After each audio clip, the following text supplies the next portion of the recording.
దేవుని అధికారాన్ని తన యొక్క జీవితంలో అందిపుచ్చుకున్నటువంటి వాడు ఏ మనిషికి భయపడ్డు, ఏ శక్తికి భయపడ్డు, ఏ దురాత్మ శక్తికి భయపడ్డు, అధికారంతోనే మాట్లాడతాడు. స్తోత్రం చెప్పండి. యేసుప్రభువు వారు మాట్లాడుతున్నప్పుడు ఆ పిలాతు కావచ్చు, రోమా సైనికులు వచ్చారు.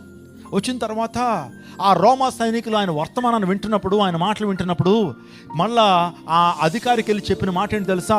ఆయన ఎవరో చాలా అధికారంతో మాట్లాడుతున్నాడు. ఆయన మాట్లాడుతుంటే ఒక AK-47 బుల్లెట్ ఏ విధంగా తాగుతూ ఉంటుందో ఆ రీతిగా గుండెలకు తాగుతుంది. ఆయన ఎవరో అధికారంతో మాట్లాడుతున్నాడు. అవును, యేసుప్రభువు ఈ లోకంలోనికి వచ్చినప్పుడు అధికారాన్ని ఆయన ఏం చేశాడు తెలుసండి? ప్రదర్శించాడు. అధికారంతో మాట్లాడాడు. అధికారంతో దురాత్మలను ఏం చేశాడు? గద్దించాడు. యేసు ప్రభు వారు ఆయన అధికారము కలిగినటువంటి వాడు.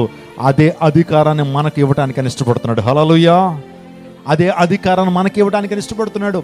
ఆయన నువ్వు పూర్ణంగా విశ్వసించినప్పుడు, నీ జీవితాన్ని ప్రభువుకు సమర్పించినప్పుడు, ఏ అధికారాన్ని అయితే ప్రభు కలిగి ఉన్నాడో దురాత్మ శక్తులను నువ్వు అణిచివేయకుండా అధికారాన్ని ప్రభువు నీకు ఇస్తాడు.